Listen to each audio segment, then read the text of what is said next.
Imagine standing at a warm doorway while the war still smouldered beyond the hills, enemy uniform on your back, hands rough from travel and work, and on the other side a room full of strangers who, until yesterday, were the people you had been raised to hate. That was Friedrich Bowman, on the evening of October 14th, 1944, a prisoner of war recently taken in Normandy, hesitating beneath the sign of the Red Lion in Culworth, Northamptonshire, listening to laughter that sounded, at first, impossibly ordinary. Bowman's capture had come in late August. Sources record the convoys from the beaches around August 26 to 28, 1944, and what followed was a sequence of movements that turned a frontline soldier into one of many men passed from hands to hands. The convoy from Normandy was long and dusty. He remembered the way the trucks coughed diesel and exhaust, the ache behind his ribs from a wound that had been dressed carelessly in the field, and the low, anxious talk among those corralled beside him. A hospital ship cut across the channel with a smell of disinfectant that could not quite drown out nausea. On board, they were slotted into bunks, fed watery soup, and told to wait. By the time Bowman reached Camp 174 at Culworth, the immediate terror of battle had shifted into a different rhythm. Queues, roll calls, the bureaucratic certainty of uniforms and stamps. Camp 174 was, by design and by necessity, a place where the Geneva Convention of 1929 had to be observed.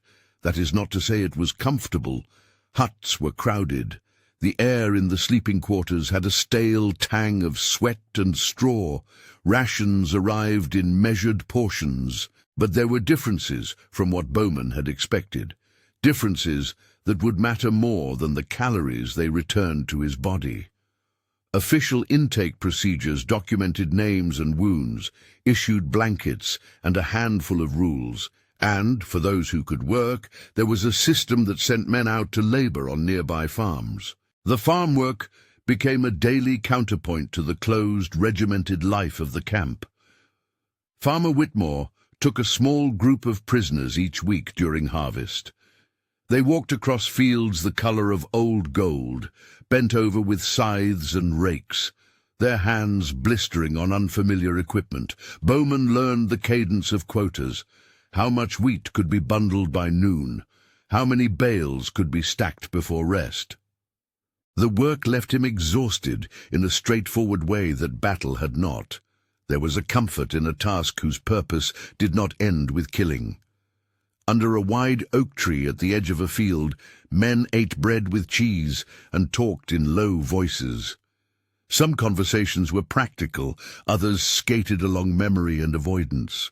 Corporal Richter, who spoke enough English to be useful between the prisoners and guards, would translate orders and remind the men of their obligations under the convention. They were to be treated as POWs, not criminals. They were entitled to certain protections. Richter's explanations were short, pragmatic. He emphasized compliance. He also, quietly, reminded men to keep their heads down. Guards rotated in and out of duty. Sergeant Thompson was one of those whose name appears repeatedly in accounts from Culworth. Thompson carried his weapon with the assuredness of someone accustomed to authority, but observers noted small signs that complicated a simple portrait of soldier. There was a steadiness rather than a swagger. He would stand near the huts, eyes moving across the yard, sometimes pausing to speak to a prisoner about a broken boot or a cough, the sort of exchanges more clerical than cruel. Corporal Davies, another guard, was a man who had lost family in the Blitz and carried that grief with him. He would, on shift, glance at a photograph he kept folded in his shirt, an image of a daughter on a beach. This personal detail mattered because it complicated the neat binaries of us and them that war narratives like to offer. The guards performed their duty. They also bore private lives. Supervised village visits were, in that context, an administrative compromise, a way to offer a controlled privilege, a humanizing measure that had logic in both morale and labor. Good behavior in camp, keeping to rules, meeting quotas, not resisting when the work was hard, could earn a prisoner a short leave to walk into a nearby village under escort. The practice was precise and limited, typically 9 prisoners accompanied by 3 guards for 2 hours. Approval was not automatic. Major Harrison, the camp commandant, signed off on lists that came up at weekly briefings. Permission was conditional. Men who had recently tried to escape or who were wounded in ways that made supervision more difficult were left behind. There was no shortage of apprehension among those selected. For Bowman, the announcement that he could go to the village felt surreal. When the list was posted, he looked at his name as though it might be a misprint. He had not yet reconciled the idea that civility could exist across enemy lines. In the weeks since capture, rumors had circulated through the huts, stories of rough treatment, of scorn in towns, of men spat upon when uniforms were obvious. The idea of being allowed into a pub, of walking among civilians whose sons and husbands had fought on the opposite side, seemed like stepping into another world. The convoy to the village was an odd parade. Prisoners were walked, not driven, on a bridle path that skirted farms and hedgerows. They kept their distance from the roadside. Blackout rules meant curtains and shutters closed, so village life was visible only through slits and half-drawn blinds. Still, there were signs that the outside world kept turning, a woman hanging laundry, a child sprinting after a ball. The approach to the Red Lion was unostentatious, a low building with soot-darkened bricks, the pub sign swinging idly despite wartime austerity. The door was heavy and wooden. There was a coal fire in the hearth that gave out heat like a small, contained domestic sun. They paused outside the door. The guards adjusted their belts. Someone, recollections later reconstructed by witnesses, said something like, "Now then, through in 2s." That line of speech is best understood as representative of the kind of short commands given to preserve order, a practical instruction more than a speech. Bowman felt his throat tighten. The air smelled of peat and smoke and a yeast that was both foreign and familiar. Blackout curtains dimmed the windows, but the glow from the fire made the interior feel intimate, not theatrical. Music, some scratchy radio tune, hung under the murmur. The pub room was a landscape of faces, young men with flour-dusted sleeves, an old man whose face was as lined as a map, a woman smoothing dishcloths at the bar. There was a small cluster of children who regarded the doorway with interest, and then, bored, returned to a game. The moment the prisoners crossed the threshold, the conversation in the room faltered to a hush like a tide. Patrons looked up. A few inches of silence stretched. Then the oldest man at the bar lifted his glass in a brief, almost unconscious nod to the newcomers. He did not shout, he did not offer a political greeting. He simply lifted the pint, a small civil motion, and the room exhaled around him. It was a tiny, ordinary act, but its effect on Bowman was disproportionate. He later said, in recollections that are properly reconstructed rather than verbatim, that the gesture rearranged his sense of the world for a moment. It was not forgiveness. It was not welcome in an extravagant sense. It was recognition of presence. Mrs. Crawford, the publican, moved with the practiced efficiency of someone who had long since learned the economy of a village bar. She served pints without comment. No interrogation, no theatricality, just the measured filling of glass. To the prisoners, the beer tasted different from what they had known in army canteens. They described the bitterness, the way the head settled like cream, the warmth as it slid down the throat. For men whose recent meals had been thin soups and hard bread, the pint felt almost illicit in its richness. Bowman took his first drink slowly, more to test what it would do to his stomach than for the pleasure of it. The first sip was described later, reconstructed and filtered through memory as bitter, alive, and strangely like a hand extended. He swallowed, set the glass down, and noticed the grain of the tabletop beneath his fingers. The guards remained visible, but their posture softened in that room, Sergeant Thompson kept his weapon near his hip, but he leaned against a bench as though it were a casual support rather than a weapon perch. Corporal Davies sat at the far corner, eyes not on the prisoners so much as on the room itself, gauging the mood. Their presence was a reminder that this was supervised, contained, temporary. Yet even within that supervision, there were moments of shared humanity. A guard passing a cloth to wipe a spill. Two men, one in uniform, one not, exchanging a word about the weather. The scene defied simple reading.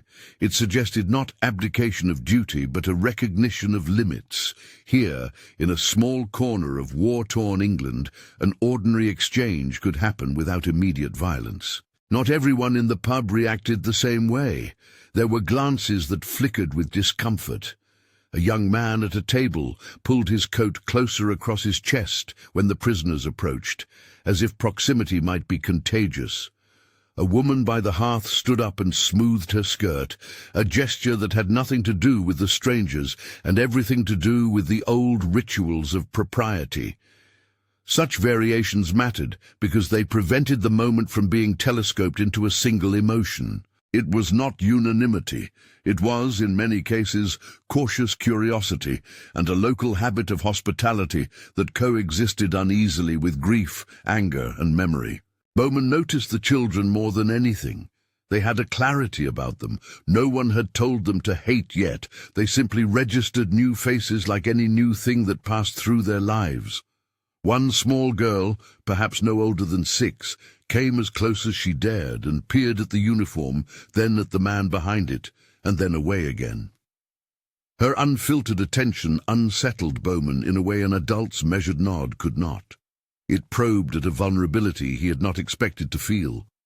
Conversations in the room were short, polite, and often practical. Questions about how long the prisoners would be allowed, a cautious inquiry about where they had come from, nothing that probed the politics of the recent past. When a man asked where Bowman was from, an innocuous question, Bowman answered in clipped German, which some patrons did not understand and others recognized as a foreign tongue like any other. Corporal Richter nearby translated when needed, not to create drama but to facilitate simple communication. A bread vendor's story, a joke about the quality of the ale, a remark about whether checkered cushions had been replaced since the last blackout. The language of the pub for that evening was domestic and surprisingly small. There were also gestures of practical assistance that cut across the expected animosity. A hand reached out to adjust a frayed sleeve. Someone offered the prisoners salted biscuits. These were not theatrical acts of magnanimity. They were small, almost reflexive responses to the presence of other people. They drew from a register of civility that is easy to underestimate in wartime narratives, an economy of attention, of offering space that does not erase structural power or systemic horror, but that creates a momentary shelter. Bowman left the Red Lion that night with a mixture of sensations that would not settle. His clothes smelled faintly of peat smoke. His hands had a sticky residue from the ale he had spilled. He felt heavier in a way he could not fully name. Not simply fuller from food and drink, but weighted with a new layer of uncertainty. The pub visit did not convert his sense of right and wrong. It did not absolve him. Instead, it created a cognitive dissonance. The people in that room were witnesses to a shared present, heat from the fire, the clink of glass, but they were not witnesses to the larger machinery of a regime that had, at that same historical moment, been executing policies far beyond any single village's knowledge. This dissonance threaded through the weeks that followed. The supervised visits continued on a regular cadence, roughly every couple of weeks, when lists were approved and weather permitted, and with repetition came a measure of normalization. The first visit remained sharper in memory because of its novelty. Subsequent evenings had a softer contour. Men who had once been suspicious found a seat by the hearth without the tremor. Some prisoners began to anticipate the taste of a pint. Some, like Bowman, found their appetite returning in a steadier way. Work on Farmer Whitmore's fields made them leaner and stronger in different ways than the army regimen had. Calluses thickened and blisters healed. There were small luxuries beyond the beer, the library box that occasionally arrived at the camp, a visiting film shown on a Sunday night, the chance to write a letter home under better light than in the trenches. The camp itself retained its rules. Major Harrison kept discipline with the clarity expected of his station. He was not indulgent.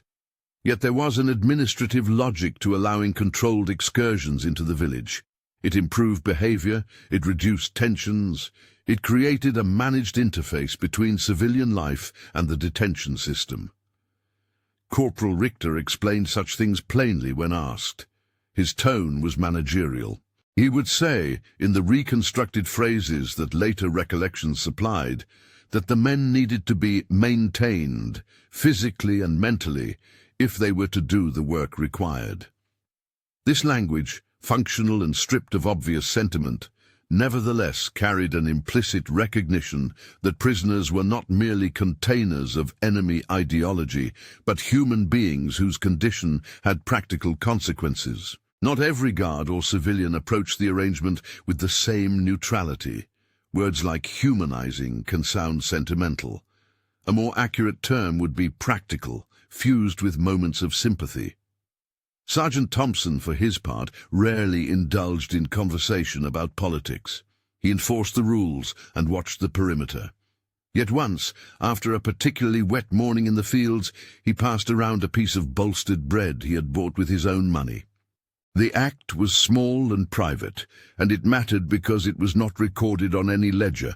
Corporal Davies, with the photograph of his daughter folded in his shirt, sometimes spoke to prisoners about the difficulty of explaining war at home to a child. Those exchanges did not erase what the wider conflict had entailed, but they complicated the script of monolithic hatred. For Bowman, the pub visits accumulated into a set of memories that competed with the more brutal images he knew by acquaintance.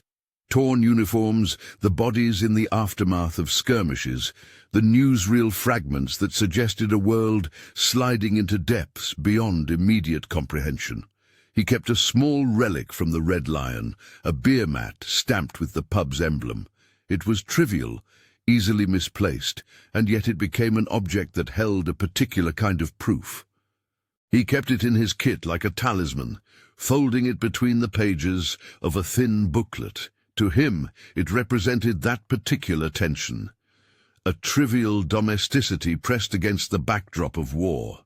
The beer mat itself had an ordinary texture, cardboard, the slight curl from damp, the inked name of the pub printed in a modest typeface. But its significance was not in its materiality. It testified to a moment when two spheres collided and did not immediately annihilate each other.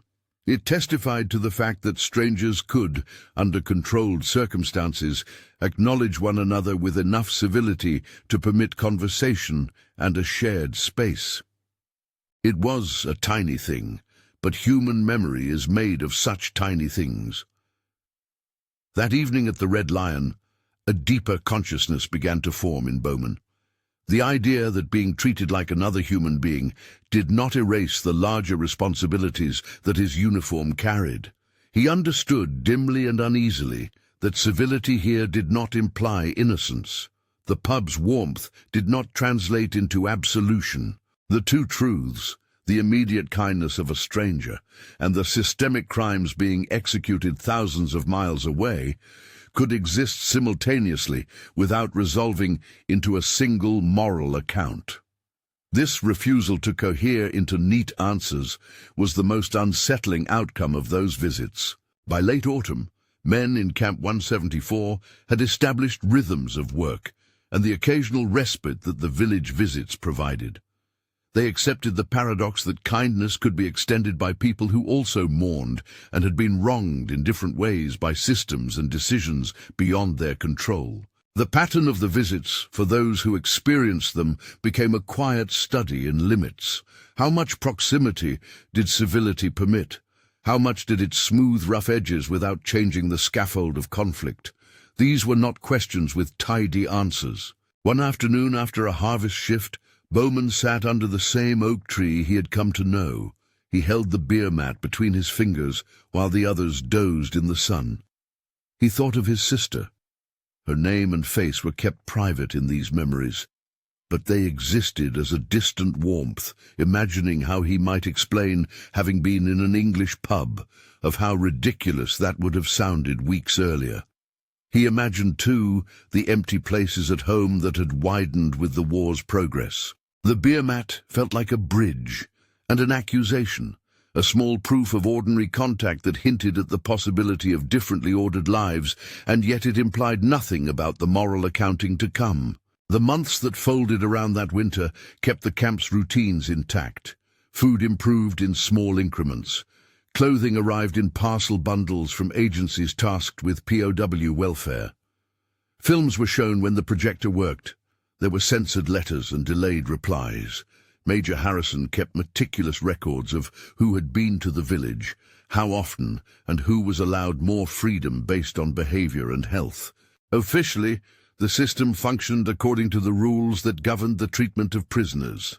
Unofficially, it produced a mosaic of human interactions across which the war's larger moral questions cast an unsteady shadow. It is important at this point in the narrative to hold a clear boundary. The pub visits were not a story of redemption writ large. They were not an erasure of crimes committed under the Nazi regime. They were instead a series of constrained human encounters that revealed how ordinary civility could exist within structures of extraordinary violence. To present them as anything else would be to misuse the memory.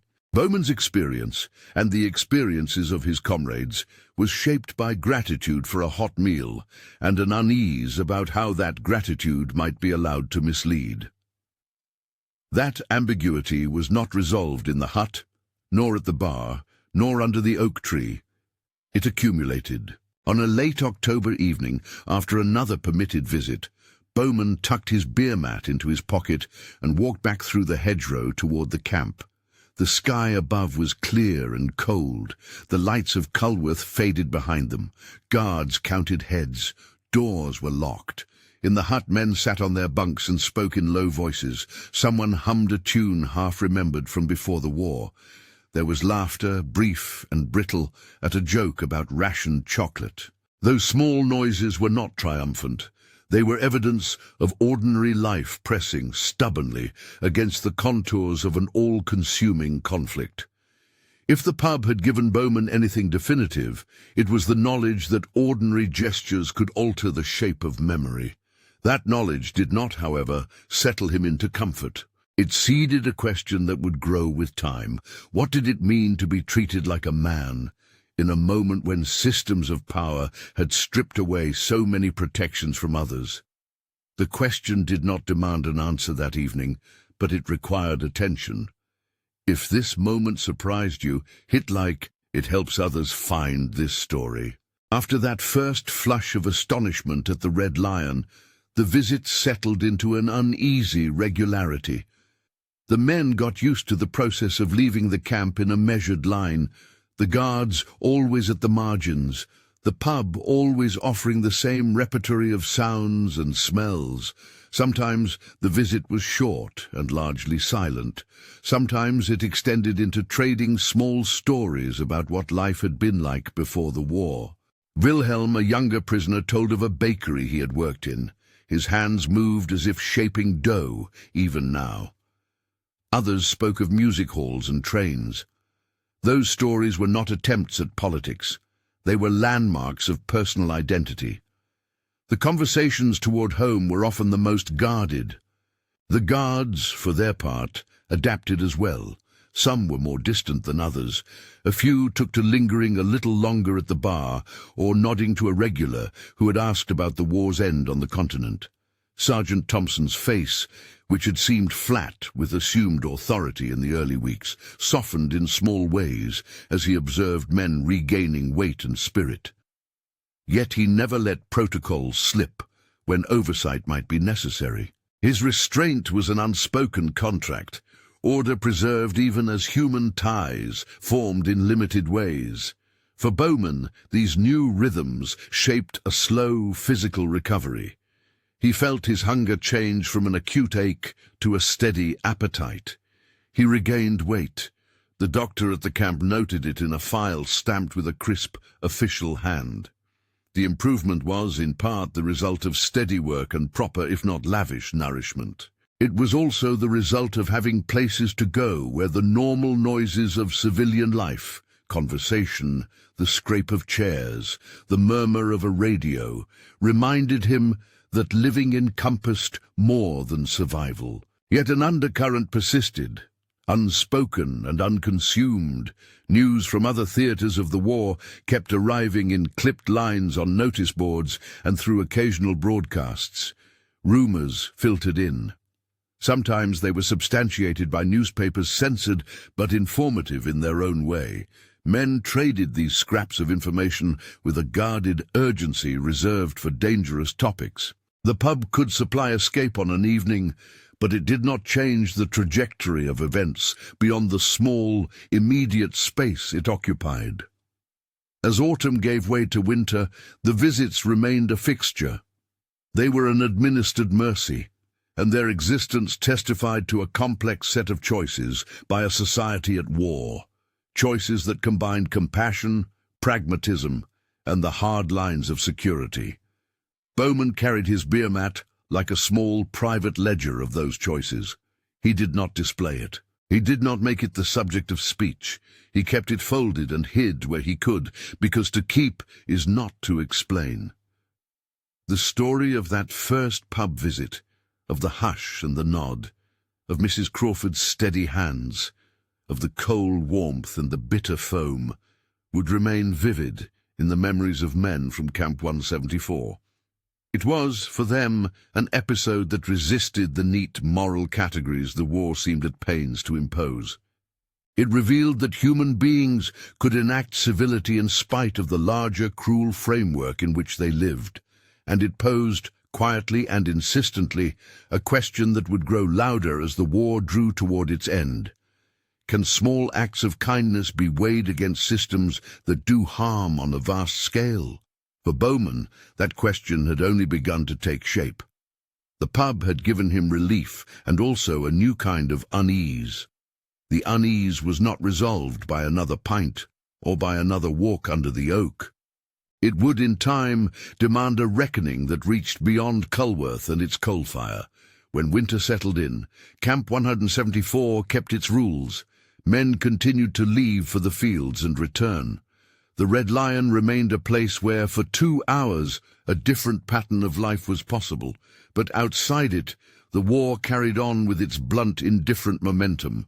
The kindness of an English landlord and the measured leniency of a British sergeant did not alter the existence of policies or the cruelty being implemented elsewhere. For Bowman, the memory of the Red Lion grew not into a neat consolation, but into a complex patchwork. Comfort threaded through with unease, gratitude stitched to a sense of complicity by association. Late that season, after the leaves had fallen and frost had made the hedgerows brittle, there was a sense among the men at the camp that the world was not the same. They had seen small signs, extra papers with headlines hinting at defeats, radio comments that slid into the hopelessness of a losing strategy. Those signs did not always align with the warmth of the barroom. The pub had become a place where ordinary gestures could be performed under supervision. Outside the pub, the narrative of the war was changing in ways that men at the camp would only gradually understand. The contradiction was not neat. It was, instead, the kind of dissonance that lodges and does not let go. Bowman put the beer mat back into the little booklet he carried. He felt its edges press against his ribs like a secret. He would not talk much about the visits in public, and when he did, he chose words carefully, never to relic the kindness, so as to mute the larger responsibilities that still weighed on him. The mat stayed, folded and private. It bore no grand meaning. It was a small token of something immensely complicated, a civilian nod that did not and could not absolve an entire history. That weight of complication is where this account pauses, on the cusp between two different types of memory, the everyday kindnesses witnessed in a coal-lit room, and the greater, darker revelations the men at Camp 174 would soon confront. The pub visits continued, routines persisted, the men worked and rested and held on to fragments of normality, but the future held images and facts that would make it harder to allow small mercies to feel like answers. The tension between comfort and conscience had been planted in Bowman's mind the night the Red Lion's patron raised his glass. It would take time, and the arrival of more disturbing information, to ripen into the kind of moral reckoning that could not be contained to a beer mat or a handful of evenings by a hearth. News from the wider war continued to trickle into Camp 174 in fragments, headlines clipped and pinned to notice boards, paging through the censor's scissors, and the thin, halting reports that filtered from supply trucks, or a rare, clearer broadcast. Then, in May 1945, the flow changed. Photographs and film arrived that could not be easily footnoted away. Images of camps, emaciated bodies, piles of belongings, faces emptied of everything but endurance. The material reached Britain in ways that stunned the public and altered the atmosphere of nearly every institution that touched the war. It reached Culworth too. The reaction in the camp was immediate and complicated. Major Harrison called a meeting in the hut, which served for short assemblies. It was an official exercise, the kind of discipline the commandant preferred, ordered, efficient, and stripped of ceremony. Men gathered in rows on benches. Sergeant Thompson took up a corner as a matter of duty. His posture was taut with the sort of attention that comes when a room shifts on its moral axis. Harrison read a brief statement, administrative in tone. He noted that pictures had been shown, that the army regarded the matters with gravity, and that the camp would await further directives from higher authorities. The words were neutral, but their weight was not. Neutral phrasing could not contain the force of the images. Among the prisoners, the response ran the gamut. Some met the news with silence so complete it felt like a physical weight in the hut. Others reacted with anger at the regime they had served, anger that came in some cases as a kind of defensive displacement. If the facts were true, perhaps the system had been a monstrous distortion of an ideal they had been taught to believe in. A few men, already fragile from months on reduced rations or the trauma of combat, fell apart in unmistakable ways. There were accusations passed in low voices. "I did not know," one would say, and another would answer in a tone reconstructed by later accounts, "None of us did, or we did not allow ourselves to see." Recollections supplied by surviving men and officers later used words like disbelief, shame, and fear to describe that moment. Those reconstructions are indicative rather than literal, but they capture the affect that settled over many faces. What followed, administratively, was a swift tightening. Visits to the village were suspended for a time, while military authorities reviewed procedures and the public reaction was assessed. The pause in outings was not merely bureaucratic, it was a moral stutter, a moment when the small bridge of civility that had existed in Culworth was tested against revelations that demanded a broader accountability. Rations at the camp were reduced briefly as supplies were reviewed and security concerns heightened. Such measures were framed in the language of logistics, but for the prisoners they read as a new kind of precarity. The reduction did not last long. Within weeks, the commanding officers restored ration levels once supply lines and policies were clarified, and an official notice attempted to separate the management of prisoners from the unfolding investigations elsewhere. Still, the tone of ordinary interaction had altered. Bowman felt the change in a particular way. He had held his beer mat folded and private, a quiet index of a night that complicated his memory. When the photos and newsreels reached the camp, the mat's small, familiar emblem seemed suddenly to carry a new strain of meaning. He laid it flat on his bunk one evening and stared at it as though it might hold an answer he had not yet learned to read. The object did not alter the facts. It did not create an ethical shortcut. But in the face of those images, in the face of victims who could not be dismissed as abstraction, Bowman's earlier relief at being treated with a measure of civility sat alongside an intensifying sense of culpability, by proximity, by uniform, by complicity of silence. Guards reacted in mixed fashion as well. Sergeant Thompson, who had been quietly generous in private, found himself staring at the photographs until his jaw tightened. The ease that had allowed him to pass bread to a prisoner after a wet morning now felt like a paltry counterpoint to what the pictures suggested. Corporal Davies, with his photograph of a daughter still folded near his heart, stopped talking about shore leaves altogether.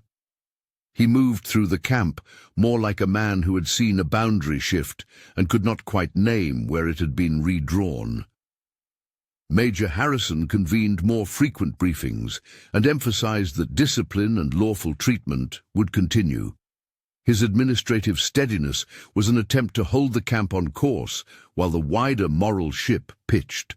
Outside the camp, the reactions were equally variegated. Some villagers, confronted with the same news, responded with anger and an immediate suspicion. If a stranger in a German uniform had been in their pub weeks earlier, how should that now be judged? Others were bewildered. How could ordinary people they had shared a room with be linked to such atrocities? Mrs. Crawford, the Red Lion publican whose hands had filled pints with an indifferent domestic precision, according to later recollections, wept once when she thought no one watched. In reconstructive accounts she simply said she had felt sick after seeing the pictures on a wireless at the back room of the pub. These small, private reactions remind us there was no single public response. For the prisoners who remained in Culworth, the ethical dimensions of every small comfort became harder to pass. Conversations tightened around certain subjects. Men who had once described their street or their trade spoke less often of homeland nostalgia, and more often in sparse, guarded terms about survival and what might happen when they returned. Corporal Richter, who had been the pragmatic translator and whose role in camp life had often been managerial, found himself more reluctant to explain policy in neutral language. He volunteered fewer practical reassurances and instead listened more, his face set in lines that suggested internal debate. May 1945, with its images and revelations, brought others into sharper relief too. The families who had lost sons in the Blitz, the villagers whose men had died in Normandy, the guards whose private photographs reminded them of domestic tenderness. None of this simplified moral responsibility. If anything, it complicated it by making the human web more visible and more entangled. Bowman's earlier hesitation, standing under the Red Lion's lintel, weighing whether to step inside, reappeared now in a different register. The hesitation was no longer merely about etiquette or survival. It was caught up with the recognition that ordinary kindness could coexist with an ideology that had committed crimes on a vast scale. Time, however, has a particular machine-like way of moving forward even when conscience lags behind. As the months rolled into the second half of 1945, administrative channels processed the captured men for eventual repatriation. The process was slow, methodical, and determined by logistics as much as by politics. Men were screened, listed, and scheduled for transport in groups. Food supplies stabilized. Visits resumed in modified form, once military leaders judged the security and moral climate manageable. Some villagers returned to their previous habits, while others kept a more watchful distance. Bowman's name appeared on repatriation lists first, in the quiet notations of official files, and then, in January 1946, on a roster that put him back on a transport heading for Germany. The journey home was its own kind of dislocation. The channel crossings, the trains, now fuller with civilians returning to altered lives, made a peculiar, layered sound. The scrape and creak of carriages, the muffled talk, the distant laughter of people who had fared differently. Bowman's kit was heavier with small belongings. The beer mat counted among them, folded and secret.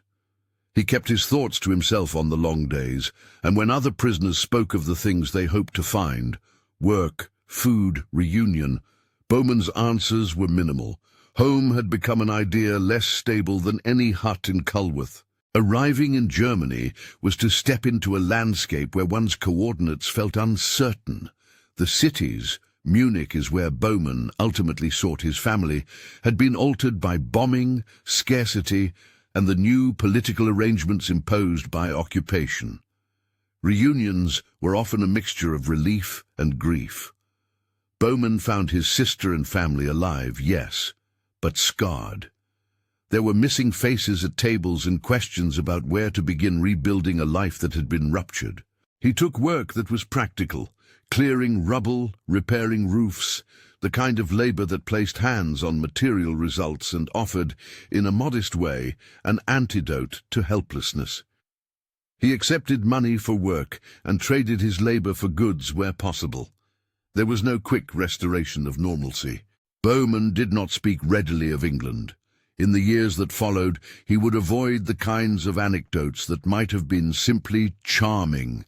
The Red Lion's coal fire, the exact taste of a pint, the nod from an old man at the bar.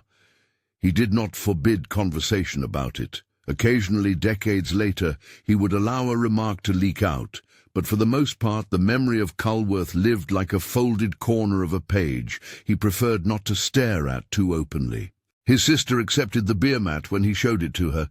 She kept it with family papers after his death. The mat survived, ordinary and oddly tenacious. Cardboard browned at the edges, the ink faded but legible, and it served as a small artifact of personal memory rather than a public proclamation. In private, Bowman wrestled with what the Red Lion meant for him now that the broader truth was known. The kindness shown by villagers and by individual soldiers remained real in his recollection. The warmth of a coal fire, the brief taste of a pint, a hand adjusting a sleeve. Those moments had sustained him in a confined way. But awareness of the camps made those memories less secure, as uncomplicated consolation. In the winter after his return, when correspondence came unevenly and conversation around a kitchen table drifted between present necessities and the shadows of loss, Bowman sometimes wondered aloud, not seeking absolution but seeking articulation, about how to reconcile having been treated well by some with the knowledge of what others had suffered. He kept company with these contradictions privately. Occasionally, when family members asked why he did not let others know more about his time in England, he would simply say, in a phrase reconstructed by family recollections, "I was a soldier, and I was a man." It was neither an evasion nor an admission. It was an attempt to hold complexity without collapsing it into a single statement. To his sister, the beer mat came to represent something she could not translate neatly into a story that would comfort neighbours in a battered Munich courtyard. To Bowman, it remained a small, irreplaceable fragment. Proof that ordinary life had briefly admitted him into its rooms, and proof that such admission was not a ledger clearing of the larger horrors. Years later, when people asked what the pub visits had changed in the long run, he would sometimes answer with a caution that small mercies tend to be private and fragile, and that they cannot, by themselves, right systemic wrongs. He did not mean to diminish the value of kindness. He meant rather to insist that kindness cannot take responsibility for crimes committed at scale. That insistence haunted his memory of the Red Lion. It made the beer mat less a talisman and more a kind of wrinkle in moral perception, an artifact that both revealed and complicated. Other men who had been at Camp 174 carried similar knots of memory in their pockets. Some spoke openly in later years about the shock of May 1945 and the way it altered their relationships to the past. Others avoided the subject. Still others dedicated themselves to rebuilding, to practical work, to the small economies of family and community that offered continuity. Corporal Richter returned to a life that involved work and small civic engagement. He was careful in later interviews, according to reconstructed traces, to distinguish his respect for certain humane practices from any mitigation of culpability. Sergeant Thompson lived out his life in a way that family recollections later described as quiet and steady. He kept, by all accounts, a private remorse about the war's costs, though that remorse never translated into grand gestures. The Red Lion itself continued to be a pub after the war. Mrs. Crawford's hands, as later customers and descendants would recall, remained efficient and matter-of-fact. Some locals never discussed the nights when prisoners had crossed the threshold. Others remembered with a mixture of embarrassment and pride that their village had once conceded a measured civility to men in the enemy's uniform. These recollections were not uniform, and they were not meant to be. They were memory in its ordinary, often contradictory form. If there is a broader lesson in the arc of these events, it is this. Small acts of courtesy or assistance can create spaces of human recognition even amid systems designed to destroy. Those acts are important because they keep people alive and because they testify to particular choices made by individuals in constrained circumstances. But they do not and cannot settle questions of guilt, policy, or accountability on their own. To treat them as if they could would be to misunderstand both the scale of systemic wrongdoing and the limited but meaningful value of human kindness. Bowman's beer mat remained folded between pages, a quiet, everyday relic that resisted tidy meaning. In his final years, he would sometimes run a thumb along its edge, as if testing the texture of a memory. When asked why he kept it, he would say simply that some things are worth keeping because they remind you of what it felt like to be looked at as a person rather than a faceless statistic. That statement was true, but its truth sat alongside other truths he did not state as readily, that looking like a person did not make one exempt from moral scrutiny, that small mercies must not be allowed to obscure larger injustices. The title that leads this account, The Unbelievable Reactions of German POWs When They First Visited British Pubs, captures a genuine element of surprise, an astonishment at seeing enemies act with ordinary civility. But the word unbelievable can mislead if it suggests that such reactions were simple or one-dimensional. For the men from Camp 174, the reactions were layered. Surprise, relief, suspicion, curiosity, and, after the revelations of 1945, a hardening awareness that civility and complicity could coexist. That coexistence is the most difficult lesson of the story. It resists comfortable moral closure. What the pub moments do is force us to look more carefully at the texture of daily life during war, at how rules, small courtesies, and the exigencies of maintaining labor and morale create spaces where human beings can meet, briefly and imperfectly, as people. They also force us to keep the larger picture in view, that private kindness does not substitute for public responsibility, and that memory must carry both kinds of truths without collapsing one into the other. If you have family stories or memories connected to encounters like these, moments when ordinary civility met extraordinary circumstances, share them below. They help widen our understanding of what war looks like in the small human scenes that official histories sometimes skip. And if you'd like more stories that explore overlooked corners of history with careful attention to nuance, subscribe for future videos.